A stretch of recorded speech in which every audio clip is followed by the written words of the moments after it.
We get an update on Lars Nootbaar's injury, and MLB.com put out the projected lineup for the Cardinals on opening day, as well as we finally know how we can watch baseball games during spring training. And lastly, Ollie Marmol comments on Matthew Libereatore and how excited he is for him this season. Thank you for tuning into the St. Louis Cardinals Daily Podcast. My name is Andrew Teuscher, and as guys are arriving at spring training, they're reporting, we're getting a ton of injury updates. Luckily, like I said last episode, the Cardinals are surviving the, this happened during spring exercise, or this happened in off-season exercises, or, I was hanging out with friends and I smashed my hand on something and randomly now it's broken. The hamate bone epidemic we have survived, but unfortunately, as we already knew, Lars Nootbaar was coming off some pretty major surgery in the offseason that's going to force him to miss probably the beginning of the season.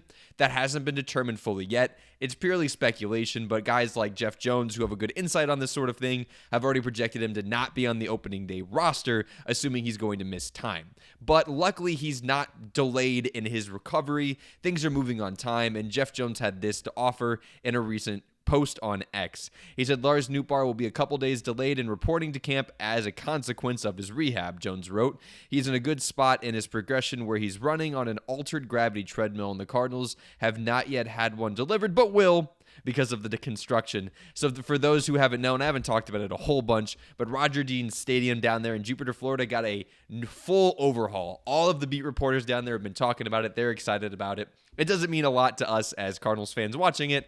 I don't think it'll have a huge impact on any of the games or anything like that, or any of the performance going on in the regular season. Maybe it will. Maybe it'll help them progress better. I'm hoping so. I can only mean good things. But because of that, there's certain things that aren't there yet, like the treadmill, and this was worth pointing out by Jeff Jones because Lars Nootbaar's name's been tossed around in trade rumors. So it's to say that he's not showing up not because we're not going to cut him or we're going to trade him, it's because he's still injured, and he still needs to work out in a facility that has the equipment the Cardinals don't yet have there at Roger Dean Stadium. So all in all, good news on Nootbaar because we already knew the injury was a thing. We already knew he was going to be delayed. Luckily, everything's moving on time, and Nootbaar will hopefully be there late April, early May, I think, is kind of the speculation. We should get more updates when Nootbaar actually arrives and they're able to take a better look at him, and hopefully they'll start communicating that more. It's not to say that they don't know, but they haven't been quite communicating what Nootbaar has looking forward ahead of him. So hopefully the Cardinals get more on that, and of course, as I figure out, I will share it with you guys. So we would love to have Nootbaar back at the start of the season, and part of the reason is because places like MLB.com has Nootbaar as the projected leadoff hitter for our team, which throws a lot of wrenches in the plans of MLB.com's lineup. I don't know if they were going for just the Cardinals season lineup or if it's specifically opening day. I took it as opening day, which I just don't think they're looking into this Lars Nootbaar injury enough, maybe because it's a national media coverage. We don't even have a beat reporter at MLB.com. So sad to hear John Denton won't be working there anymore. For those who follow John, he did excellent stuff. We don't even have an athletic reporter. Regardless, MLB.com put out their projected lineup for the Cardinals, and it goes as follows. Lars Nootbaar left field batting first. Mason Wynn second at short. Alec Burleson third at first base. Ivan Herrera at DH batting fourth. Nolan Gorman batting fifth, playing third base. Jordan Walker playing in right field, batting sixth. J.J. Weatherholt playing second base, batting seventh. Pedro Pajes behind the dish, batting eighth. And Victor Scott roaming center field, batting ninth. This is an interesting lineup. I don't really see any major holes or anything like that. It's a very traditional lineup. You put your on-base heavy guys up top, your Lars Nootbaars, your Mason Wynn, who isn't as on-base heavy, but a good athlete on the base paths. And then you have the guy hitting third, who's your best contact with a little bit of power hitter, and Alec Burleson, your best just overall solid hitter.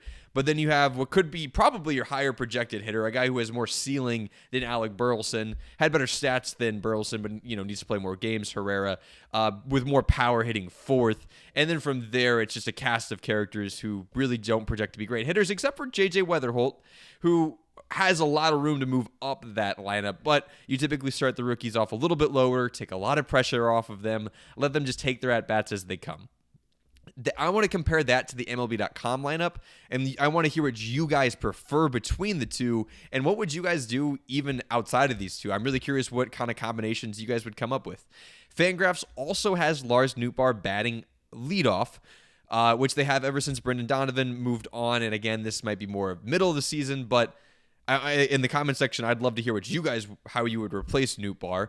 But they have Nootbaar again batting first, and then they have Ivan Herrera batting second, still playing DH. Alec Burleson batting third at first. Nolan Gorman then in cleanup was still on the hot corner. Mason Wynn, shortstop, batting fifth. JJ Weatherholt moves up to sixth, still playing second base. Jordan Walker in right field. Pedro Paz, catcher, at eighth, and then ninth is still Victor Scott the second. I like this one, I think, a little bit more. I'm fully on the board of you want your best hitters hitting higher up in that lineup whenever you can.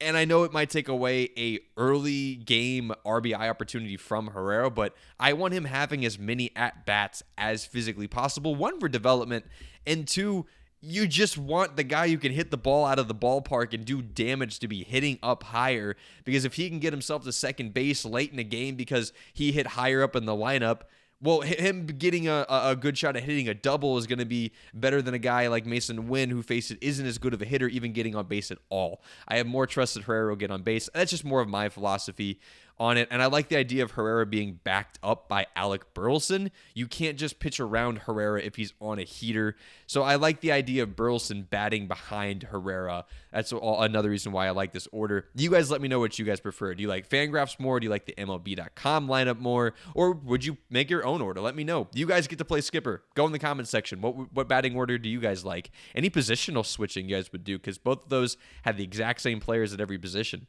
And for Lars Nootbaar, I thought, should Jose Fermin be in left field, assuming Nootbaar is out on opening day? Should Nathan Church be roaming left field? Alec Burleson in left field, and then do some weird shifting around in the infield? Be creative. I'm curious what you guys think. Maybe I'll comment on it in some future episodes here. But on top of lineup projections, we have some real firm information going out there, and it is the Cardinals spring training broadcast information finally got released, and we know how we're going to watch it. It's the first year we didn't know how we were going to do it, because it won't be just on FanDuel, or it wouldn't be on Bally, or it wouldn't be on Fox Sports Midwest. Truly had no idea. And where are we going to have to pay for it? Because this year it's going to be streamed on Cardinals.tv.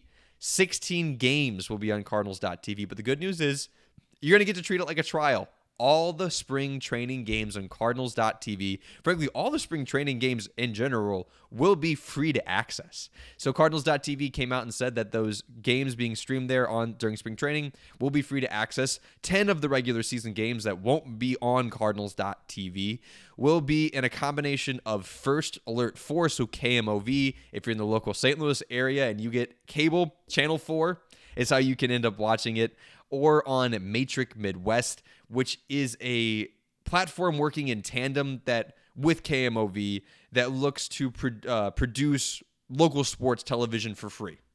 And they'll be getting access to the Cardinals games, so if you want to watch them streamed online, that's a way you can do it, is via Matrix Midwest. I believe 2 of the games that are split between simulcasted on both Matrix Midwest and KMOV. 2 of them will only be on KMOV, won't be on Matrix Midwest. So if you see it broadcasted and you see on the tag by the game that it's on Matrix Midwest, if it's on that one day, it is also on KMOV. So if you're someone who hates streaming via websites, you will find it on cable if it's also on Matrix Midwest. Now, we're also told that Cardinals.tv will be streamable on cable. We still don't know which stations, which cable providers will be carrying Cardinals.tv. So I'm not sure if at the start of spring training here on the 21st, well, actually, the first game will be streamed on the 22nd.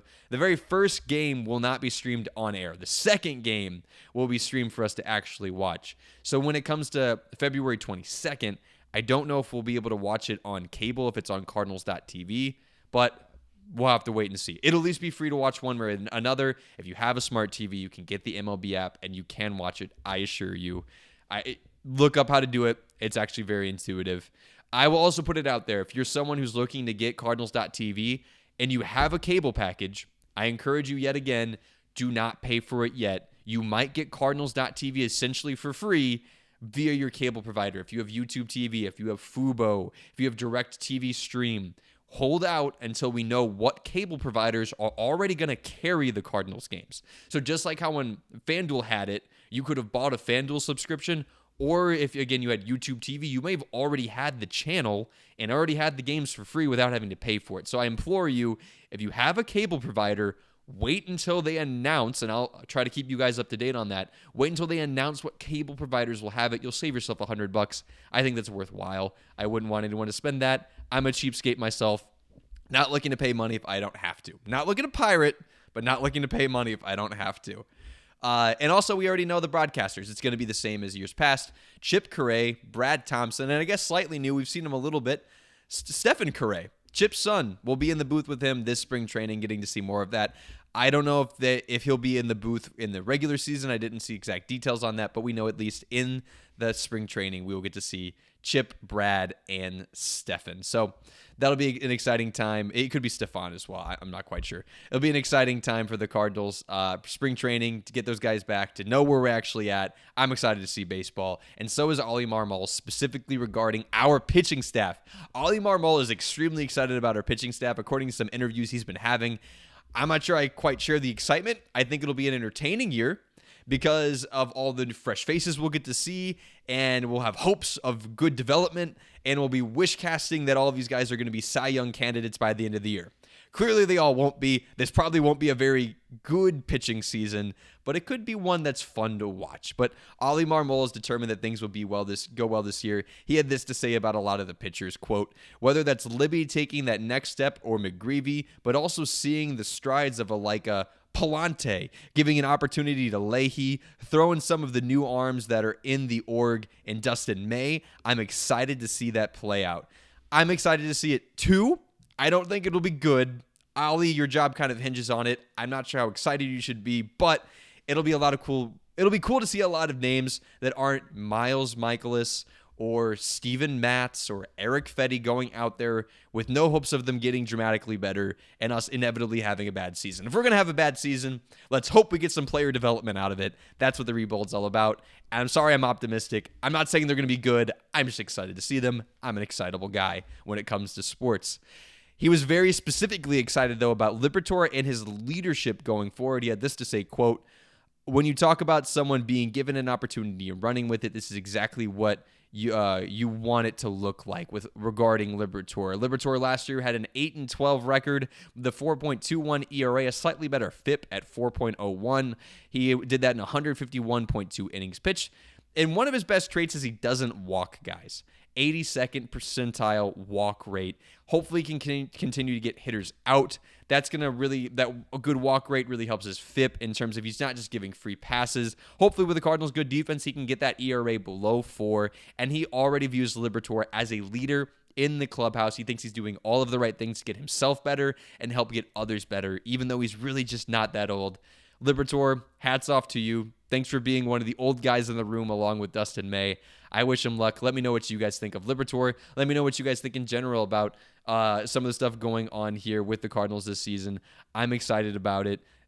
Won't be great, but I'm excited to see some development. Get in the comment section as well. Let me know what you guys think about the lineups, what you think about Libereatore, what you think about the broadcast coming up. And don't forget to subscribe, guys. I want to get us to 1,000 subscribers before the start of spring training. Thank you again for tuning to St. Louis Cardinals Daily Podcast. Again, my name is Andrew Teuscher, and don't forget to tell somebody, let's go Birds.